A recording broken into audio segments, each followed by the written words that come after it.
Question है select equation having exothermic step. इन reaction में कौन सी एक्सोथर्मिक स्टेप है? देखो इसके लिए कॉन्सेप्ट इलेक्ट्रॉन गेन एंथैल्पी का लगा लो। सिंपल सी चीज है, एक कॉन्सेप्ट बताऊंगा उससे सारे क्वेश्चन सोल्व हो जाएंगे, मेंस के भी और नीट के भी। देखो अगर इलेक्ट्रॉन गेन एंथैल्पी पूछे किसी न्यूट्रल एटम की, तो जनरली न्यूट्रल एटम की क्या होती है? एक्सोथर्मिक। जबकि नाइट्रोजन, बेरिलियम, मैग्नीशियम और इनर्ट गैसेस की क्या होती है? एंडोथर्मिक। क्यों भाई? इनर्ट गैसेस है भाई, इनर्ट में तो आप इलेक्ट्रॉन दोगे उसको तो वो तो मना करेगा ना, रेजिस्ट करेगा, इसलिए आपको एनर्जी देनी पड़ेगी, एंडो। ओके। कोई भी केटायन है, कोई भी प्लस चार्ज है, वो आराम से आसानी से जल्दी इलेक्ट्रॉन लेना चाहेगा तो एनर्जी रिलीज कर देगा, यानी प्रोसेस जल्दी होगी। एनायन है, कोई नेगेटिव चार्ज है, जैसे सल्फर है, S- है। एनायन है, इसके पास पहले से नेगेटिव चार्ज, आप और इलेक्ट्रॉन देना चाहोगे तो भाई ये लेना थोड़ी चाहेगा, नहीं लेना चाहेगा, आपको एनर्जी देनी पड़ेगी, इसलिए ये एंडो होती है एनाइन के लिए। अब देख लो इसमें ये S- एनाइन है, तो इसके लिए क्या हो जाएगी? ये एनाइन के लिए बोला एंडो। अगर एक चीज बताओ, सल्फर में इलेक्ट्रॉन जोड़ूं और S- बनाऊं तब क्या होगी? ये बताओ आप तो। ये आपकी एक्सो होगी, क्योंकि सल्फर इस टाइम तो न्यूट्रल है ना, और न्यूट्रल के लिए जनरली एक्सो। अब ये S- आ गया, अब अगर S-2 करूं मैं, इसको इलेक्ट्रॉन निकालूं, तब आपको एनर्जी देनी पड़ेगी, तब एंडो होगा। ठीक है, तो N+Cl- NaCl बन गया, ये तो नहीं होगा। ठीक है, नियोन देखो, इनर्ट गैस आ गई, इनर्ट गैस में आपने क्या डाला? इलेक्ट्रॉन, तो ये लेना चाहेगा, नहीं, एनर्जी देनी पड़ेगी आपको, तो ये भी एंडो है। ओके, अब ये बात होगी केटाइन के लिए एक्सो, यानी होना चाहेगी, और Na+Cl- आयनिक कंपाउंड बनना चाहेगा तो एनर्जी रिलीज होगी ना, तो आराम से जल्दी बनना चाहेगा, तो ये भी एक्सो हो गया। अब आपको पूछा क्या है? एक्सोथर्मिक पूछा है, तो एक्सोथर्मिक कौन कौन सा है? देखो बी वाला है और डी वाला, B and D correct answer हो गया थर्ड। आपको ये कॉन्सेप्ट याद रखना है, ठीक है, इससे सारे क्वेश्चन हो जाते हैं आपके। क्वेश्चन है 1 mole of electron pass through each of the solution of AgNO3, CuSO4 और AuCl3। The mole ratio of AgCu and AU deposit are. अब इनका मोल रेशियो निकालना है। देखो क्वेश्चन कहां से देखना है कि किससे सोल्व होगा। आपको फेराडे का फर्स्ट लॉ याद होगा। फर्स्ट लॉ क्या था? Mass deposit at electrode is directly proportional to charge pass through it. ये दे रखा है ना, इलेक्ट्रॉन पासेस थ्रू, तो ऐसा कुछ आ जाए तो फेराडे का फर्स्ट लॉ है। अब फेराडे का फर्स्ट लॉ क्या बोलता है कि जो भी मास पास होगा वो किसके डायरेक्टली प्रोपोर्शनल होगा? चार्ज के, क्यू के। अब चार्ज का मतलब आई इंटू टी। अगर इसको उठाते हैं तो प्रोपोर्शनल कांस्टेंट क्या आता है? ये जो मास डिपॉजिट हुआ है is equal to Z Q. Z क्या है? जेड है इलेक्ट्रोकेमिकल इक्विवेलेंट। जेड को क्या लिख सकते हैं अपन? ग्राम एटॉमिक मास बटा एन फैक्टर इनटू फेराडे। तो सिंपल कर लो इसको, या इक्विवेलेंट मास से भी लिख सकते हैं ना इसको, इक्विवेलेंट मास से लिख लो, इक्विवेलेंट मास बटा एन फैक्टर इनटू जो भी चार्ज है आपका वो बटा फेराडे। अब इसको मोल्स में कन्वर्ट कर लो, तो मोल्स में अपन कन्वर्ट कर ले नंबर ऑफ मोल्स डिपॉजिट। देखो मैं पूरा कॉन्सेप्ट रिवाइज करवा रहा हूं। अगर इसको मास को, ये मास है, मोल में कन्वर्ट करोगे तो क्या बचेगा? Q upon N factor into Faraday.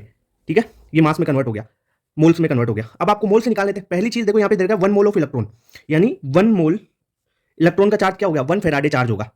ठीक है, 1 मोल इलेक्ट्रॉन में। तो कर लो अब सोल्व।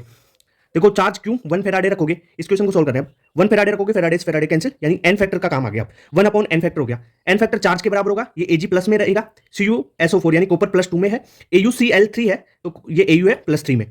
ठीक है, तो यहां पे जो रेशियो निकालू मैं, तो रेशियो क्या आएगा? 1 AgNO, देखो AgNO3 CuSO4 और AuCl3 का 1 अपॉन एन फैक्टर से। भाई 1 अपॉन एन फैक्टर गया, चार्ज फेराडे कैंसिल हो गया ना, 1 रेशियो CuSO4 का 2 होता है 1/2, ये हो जाएगा AuCl3 यानी 1/3। ठीक है, और सिंपल करें, देखो इस रेशियो में नहीं है तो इसको पूरे को 6 से मल्टीप्लाई कर दो। 6 से मल्टीप्लाई करोगे तो ये रेशियो में आ जाएगा 6 रेशियो, ये हो गया देखो तुम्हारा 3 और ये 2, तो 632 करेक्ट आंसर हो जाएगा सेकंड। ठीक है, तो पूरा कॉन्सेप्ट रिवाइज हो गया ना इससे। क्वेश्चन है number of electron lost during electrolysis of 0.355 gram of chlorine minus is. अब देखो ये क्वेश्चन है, इसका सबसे पहले तो मैं आपको कॉन्सेप्ट बता देता हूं। कॉन्सेप्ट क्या है इसका? फेराडे का फर्स्ट लॉ। फेराडे क्या बोलता है कि mass of deposited at electrode is directly proportional to charge pass through it. जितना चार्ज पास होगा उसके डायरेक्टली प्रोपोर्शनल होगा कि कितना मास डिपॉजिट हुआ है वो। एक अपन कांस्टेंट लगा देते हैं जेड। जेड क्या है? इलेक्ट्रोकेमिकल इक्विवेलेंट बोलते हैं जिसे। इसकी वैल्यू अपन, जेड की value equivalent mass upon app से निकाल सकते हैं। ये कैपिटल ऐप क्या है? ये फेराडे है, यानी 96500 गुलाम इसकी वैल्यू है। ऐप की वैल्यू क्या होती है? 96500 गुलाम लिखते हैं। 485 होता है पर 500 कर देते हैं। जो मास डिपॉजिट हुआ है उसका फॉर्मूला अगर इक्विवेलेंट मास को ओपन करके लिख दे तो ग्राम एटॉमिक मास बटा एन फैक्टर हो जाएगा। क्यू क्या होता है? आई इंटू टी बटा एफ तो है ही। तो ऐसे अपन ग्राम इक्विवेलेंट का फॉर्मूला निकाल सकते हैं। पहला formula, number of gram equivalent क्या होंगे? चार्ज बटा फेराडे। ठीक है, अगर आप निकालना चाहो मोल्स डिपॉजिट, कितने मोल डिपॉजिट हुए हैं वो देखो, मास तो यहां से निकालोगे, ग्राम इक्विवेलेंट यहां से निकालोगे, मोल यहां से निकालोगे। 3 फॉर्मूले हैं काम के। मोल के लिए क्या हो जाएगा? देखो ग्राम इक्विवेलेंट को मोल में कन्वर्ट करोगे तो एन फैक्टर से भाग देना पड़ेगा, दे दो यहाँ पे, तो क्यू बटा एन फैक्टर इंटू एफ।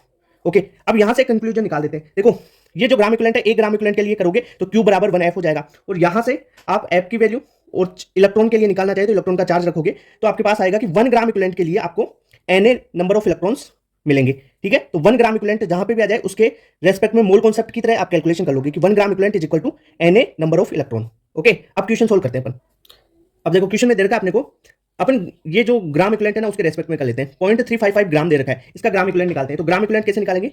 मास बटा इक्विवेलेंट मास। ठीक है, ये ग्राम इक्विवेलेंट निकाल लेते हैं। मास कितना देगा? 0.355। ठीक है, क्लोरीन है, क्लोरीन का इक्विवेलेंट मास क्या होता है? इक्विवेलेंट मास आप कैसे निकालते हो? इक्विवेलेंट मास होता है मोलर मास बटा एन फैक्टर। क्लोरीन है -1, यानी एन फैक्टर तो इसका 1 हो गया। मोलर मास कितना होता है? 35.5 अपॉन 1, तो इसका मोलर मास हो गया 35.5। ये आ जाएगा आपके पास इक्विवेलेंट, ग्राम इक्विवेलेंट। ठीक है, ग्राम इक्विवेलेंट।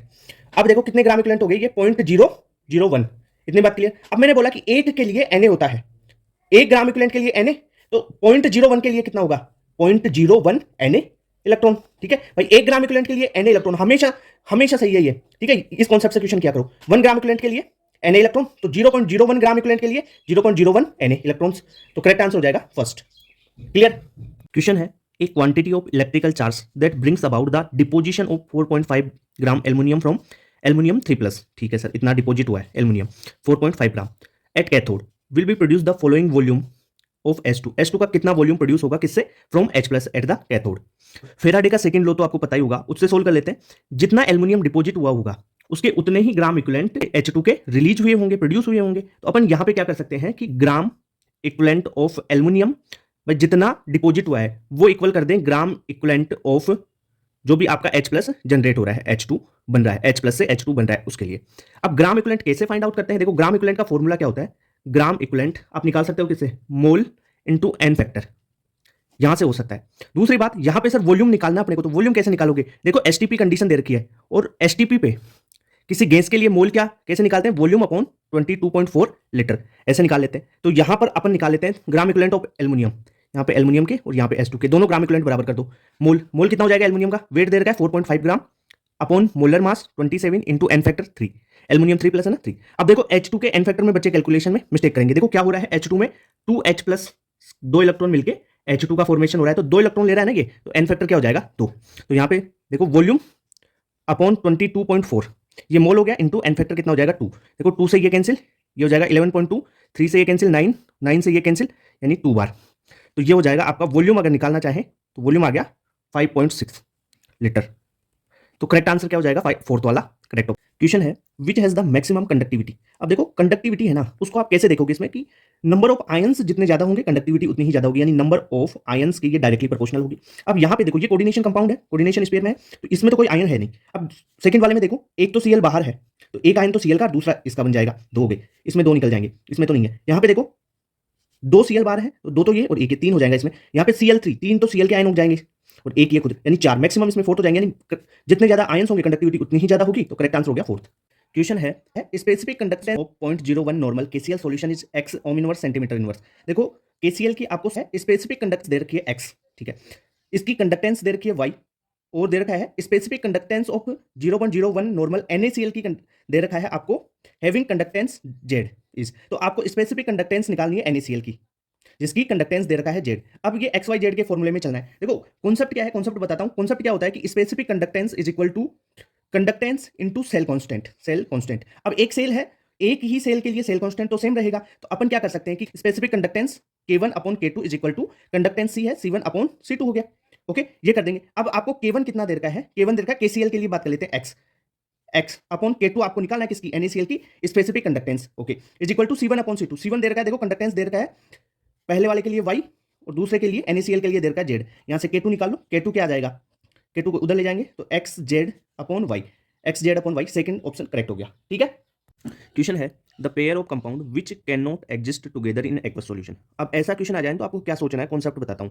कौन साथ में एग्जिस्ट नहीं करेगा? देखो आपने रिड्यूसिंग एजेंट डाला और एक ऑक्सीडाइजिंग एजेंट डाला, तो दोनों आपस में रिएक्शन कर जाएंगे, यानी ये एग्जिस्ट नहीं करेंगे दोनों इंडिविजुअल कंपाउंड साथ में। या आपने कोई एसिड डाला, उसके साथ में बेस डाल दिया, तो भाई रिएक्शन हो जाएगी ना, इंडिविजुअल वो नहीं रहेंगे, एग्जिस्ट नहीं कर पाएंगे, एसिड बेस रिएक्शन होकर सॉल्ट फॉर्म हो जाएगा, reducing agent oxidizing agent reaction कर जाएंगे, तो ये इनके इंडिविजुअल तो एग्जिस्ट नहीं करेंगे। ऐसा ही पूछा है कि कौन इंडिविजुअल एग्जिस्ट नहीं कर पा रहा है। तो यहाँ पे देखो सिंपल सी चीज, देखो थर्ड वाला ऑप्शन देखो, यहाँ पे तो NaOH बेस है और NaH2PO4 ये एसिड दे रखा है, तो ये तो क्या हो गया, एसिड बेस होगी ना रिएक्शन, एसिड बेस सॉल्ट बन जाएगा, एग्जिस्ट नहीं कर पाएंगे साथ में।